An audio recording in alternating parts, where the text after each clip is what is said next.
حلیم کریم حلیم کریم رؤوف رحیم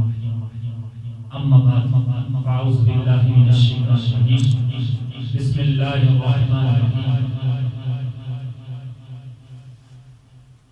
الا ان اولیاء اللہ لا خوف علیہم ولا هم يحزنون صدق اللہ العظیم وبلغنا رسوله البشير إن الله وملائكته يصلون على النبي يا أيها الذين آمنوا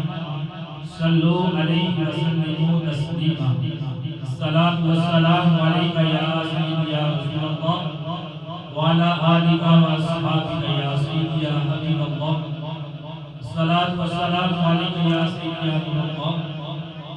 وعلى آلك وأصحابك يا سيدي يا محمد رسول اللہ صلی اللہ علیہ وآلہ وسلم اس رب عزت کا اللہ تعالیٰ کا بغیر لطف کا احسان ہے کہ جس نے آج ہمیں حضور غوث اعظم محبوب سبحانی قطب ربانی شباب لامکانی قدیم ربانی یاری بار پیر سرکار میر میرا سیدنا عبدالقادر جیلانی سرکار کی یاد شریف کی محفل پاک کا انتقال کرنے کا موقع دیا اللہ تعالیٰ ہمارا یہاں آنا اپنی بارگاہ میں قبول فرمائے اور حضور غوث اعظم اس محفل پاک کے ساتھ سے آپ کا نام نامی لینے کے صدقے سے اللہ تعالیٰ ہم سب کی دعا سے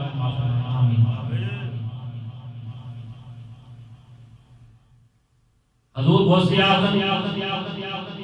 محبوب سبحانی قطب ربانی شباب لامکانی قندیل نورانی وہ ہیں جو پیدا ہوتے ہی جب ماں کے پیٹ میں تھے تو روزہ رکھ لیا کرتے رہے ہیں وہ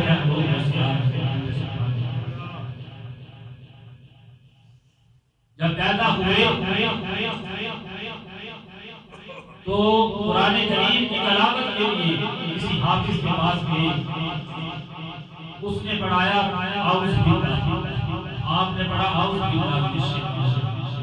بڑا بسم اللہ الرحمن الرحیم اس کے بعد الف لام میم سے لے کر پورے 18 پارے اس کو پڑھنا سکھایا پوچھا کہاں سے سیکھے فرمایا کہ والدہ مرحومہ کو یاد تھی مجھے بھی یاد تھی وہ ہے حضور غوث اعظم شباب حضرات حضور غوث اعظم وہ حضور غوث اعظم کہ آپ درے غوثیت کا ایک چور چوری کی گھر سے آیا درگاہ غوثیت کا آستانہ غوثیت کا ایک چور چور کی نیت سے آیا لیکن جب چوری کرنے کا ارادہ کرنے لگا تو اس کی آنکھوں کی بنائی چلی آنکھوں کی بنائی سے شاد ہو گیا اس کی آنکھوں کی بنائی رونق ہو گئی جب صبح ہوتی حضور غوث اعظم محبوب سبحانی قطب ربانی کی بارگاہ میں پیش ہو جاتا ہے اور افطاری دے دیتا ہے افطار ہو جاتا ہے حضور غوث اعظم لوگوں کا مجمع لگا ہوا وہ کہتے ہیں کہ یہ ہے وہ چور جو چوری کرنے کی نیت سے آیا تھا لیکن جب چوری کرنے لگا اللہ تعالیٰ نے اس کی آنکھ ختم کر کے اس کی بھلائی چلی اور آپ نے جب دست کرامت اس کی بھلائی پر پھیرا تو اللہ کا فضل ہوا کرم ہوا اس کی بھلائی واپس ہو گئی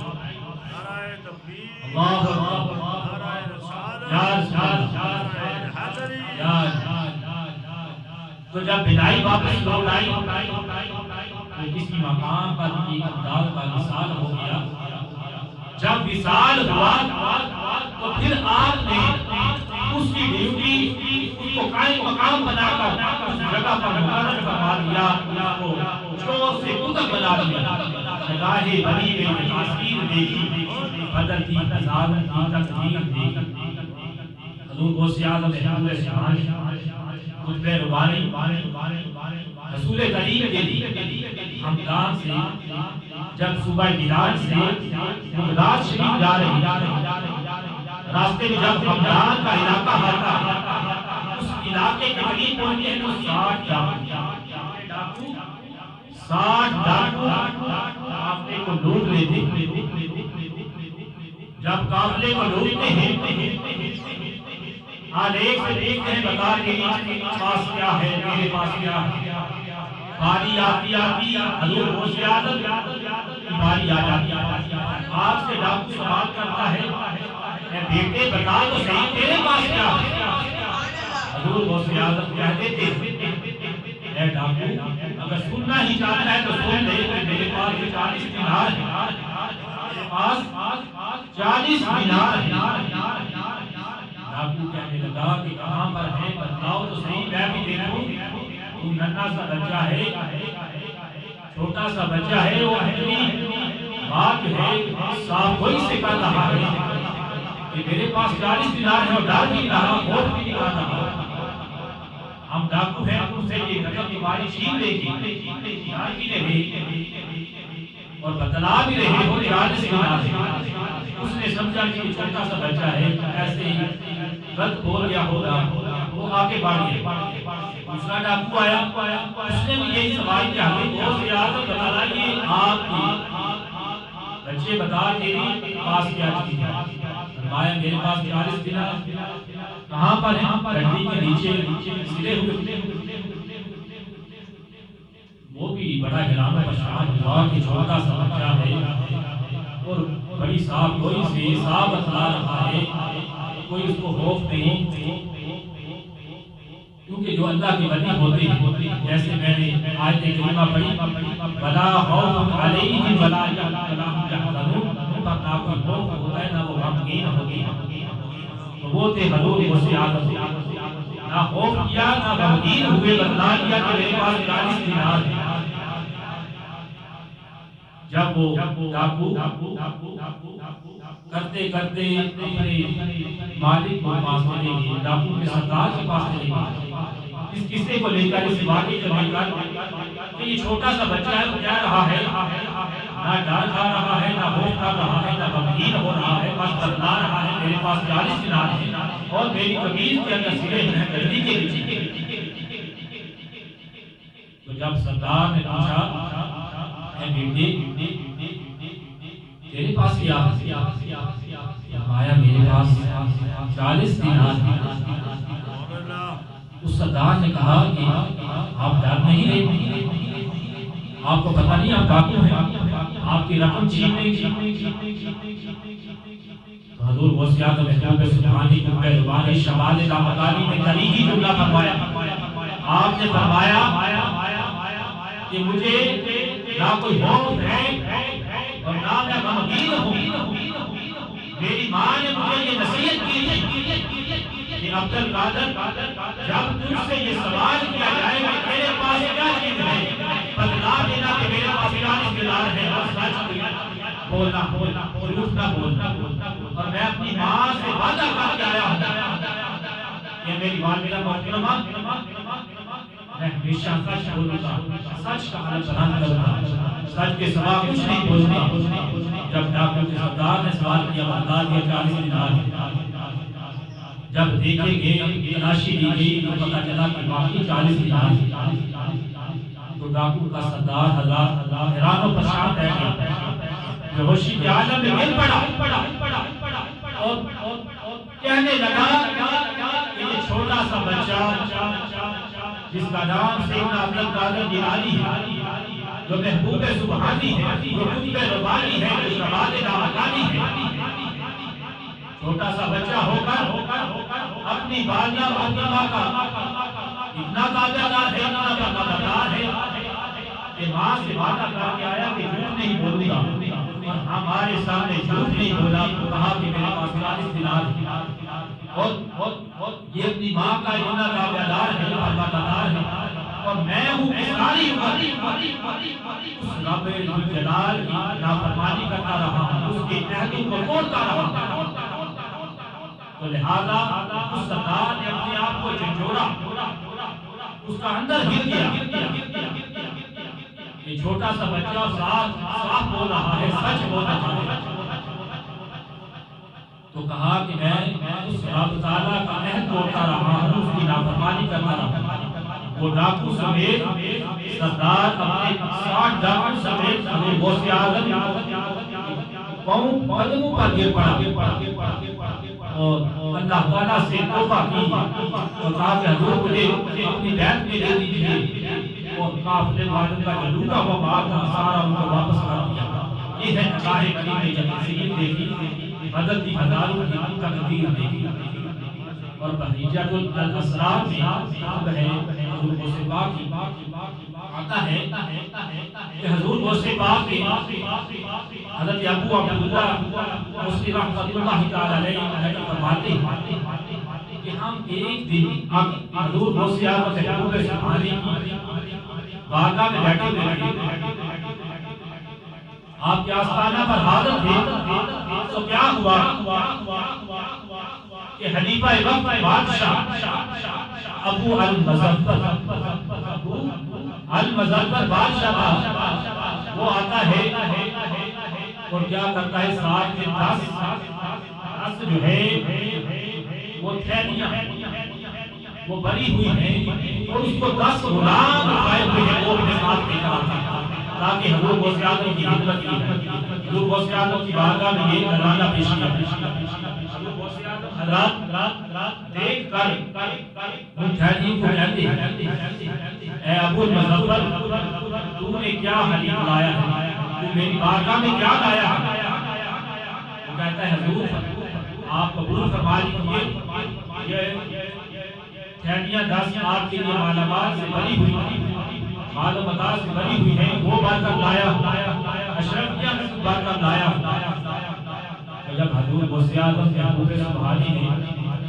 ایک تھیلی دائیں ہاتھ میں حضرات نے اور ایک تھیلی بائیں ہاتھ میں، اور ان کو جب نچوڑا نا تو ان میں سے خون نکل آیا، جب نچوڑا اندر سے خون نکل آیا، وہ کہا کہ اے خلیفہ وقت بادشاہ ابو المظفر، لوگوں کا خون چوستا ہے اور میری بارگاہ میں پیش کرتا ہے، لہذا مجھے یہ قبول ہی نہیں، منظور ہی نہیں، پہلے اپنا عقیدہ درست کرو، لوگوں کو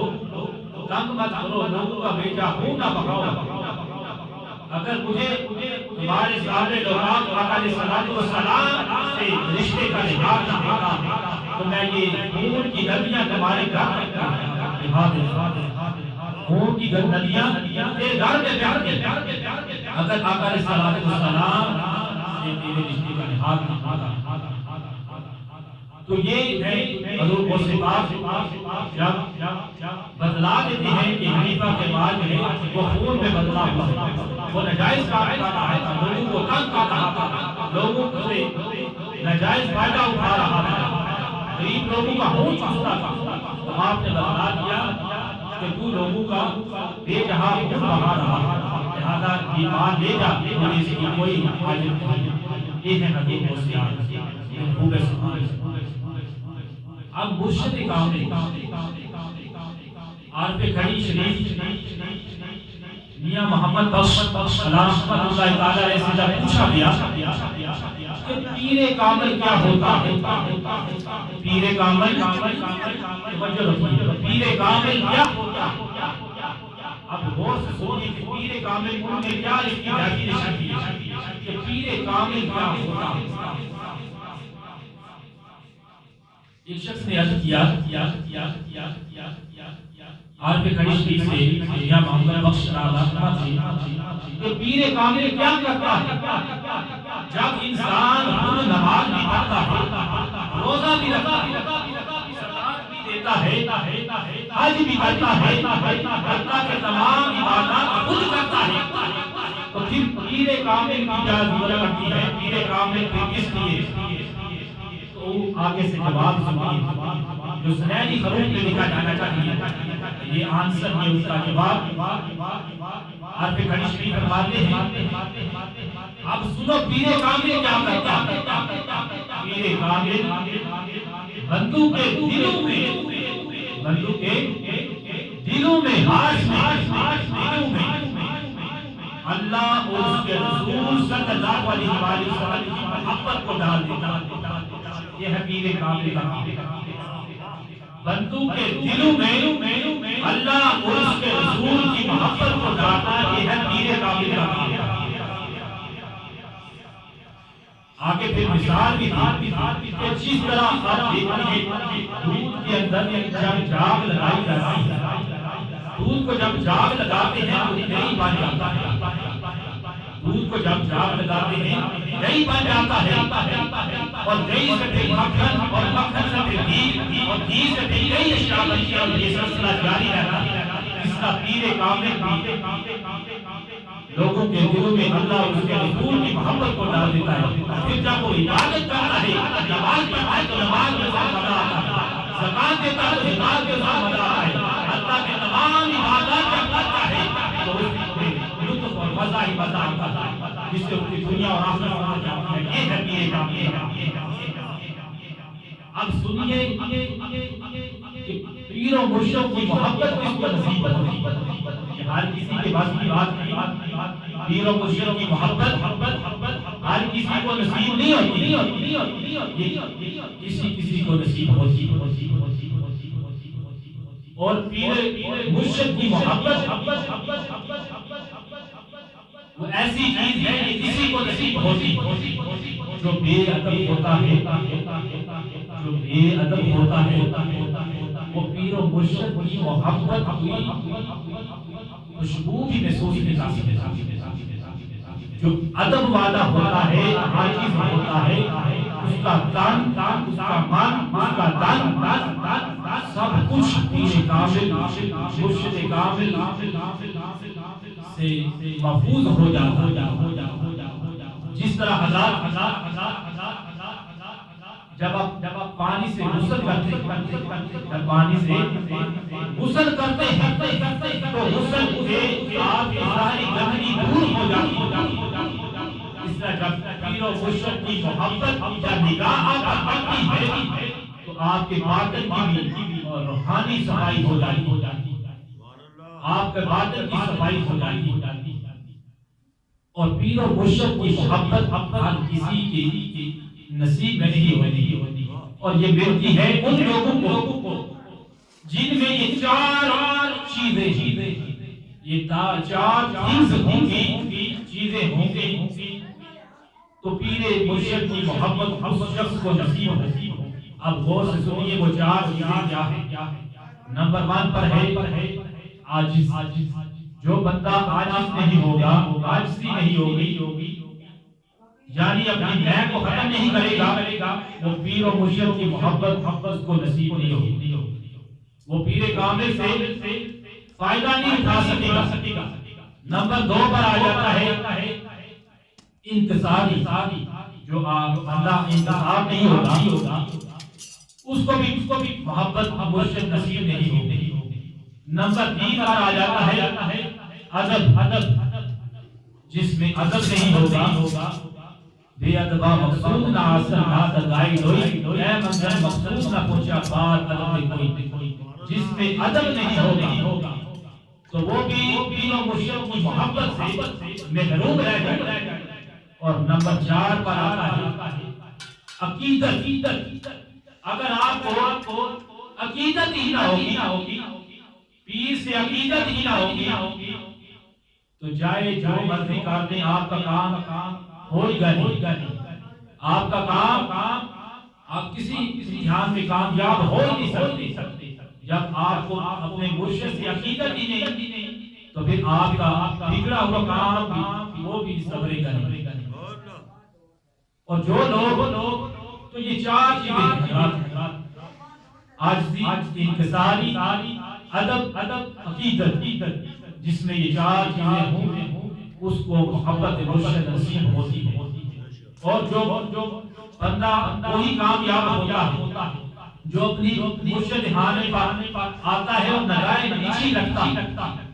نگاہیں نیچی رکھتا ہے اور مرشد کا ادب و احترام اس کے دل میں ہوتا ہے، یہ کرایا نہیں جاتا۔ یہ آپ کو بدلا سکتے ہیں، باتیں بتا سکتے ہیں، آپ کو ظلم و ستم کر کے یا آپ کو زبردستی ادب نہیں کرایا جا سکتا، یہ آپ کے دل میں ادب ہوتا ہے۔ تو آپ کے دل جب درست ہو جائیں، آپ کے دلوں میں جب ادب آ جائے تو پھر آپ منزل کو حاصل کر لیں گے۔ حضرات جب بندہ نگاہیں نیچی رکھتا ہے، آقا مرشد خانے نگاہیں اپنی آنکھوں کو نیچے رکھ لیتا ہے، کیونکہ جو غلطیوں پر جاتے وہ منہ کے بل پھر گرتے، اور جب نگاہ نیچی ہوگی تو پیر کامل ولی کامل متقی متوسلین اللہ کے ولی پر جب اس کی نگاہ پڑی گی تو اس کی نظر پہلے ہی نیچے ہوگی، تو نیچے نگاہ پڑے گی تو قوم قدموں پر پڑے گی، اور جب مرشد کی قدموں پر نگاہ پڑے گی تو اللہ تعالیٰ پھر اس سے راضی ہوگا، اس کے درجات کو بڑھا دے گا، اس کو بلندی نصیب فرما دے گا۔ یہ ہے حضرات جس میں یہ چار چیزیں ہوں، جس میں یہ ادب و حکمت ہو، پھر وہی بندہ منزل مقصود کو پہنچتا ہے۔ تو اللہ تعالیٰ سے دعا کرتا ہوں کہ اللہ تعالیٰ ان اولیاء اعظام اور حضور غوث اعظم سبحانی کو قربانی شفاعت لامکانی قندیل نورانی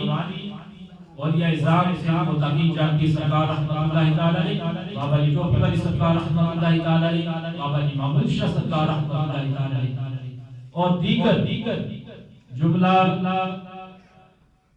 کسریار صاحب سال کا مدینہ الاولیاء کہ جو بزرگ ہیں ان سب کا ادب و احترام کرنے، ان کی تعلیمات پر ہم سب کو عمل کرنے عمل کر کے اپنی زندگی کو بسر کرنے، حضور غوث اعظم سے صحیح معنوں میں نسبت اختیار کرنے ہم سب کو توفیق عطا فرمائے، اور آقا علیہ الصلوۃ والسلام کی ہم سب کو غیر مشروط محبت اور لامحدود وفاداری نصیب فرمائے، اور سنگت غوثیت نصیب فرمائے، آمین۔ وما علینا الا البلاغ المبین۔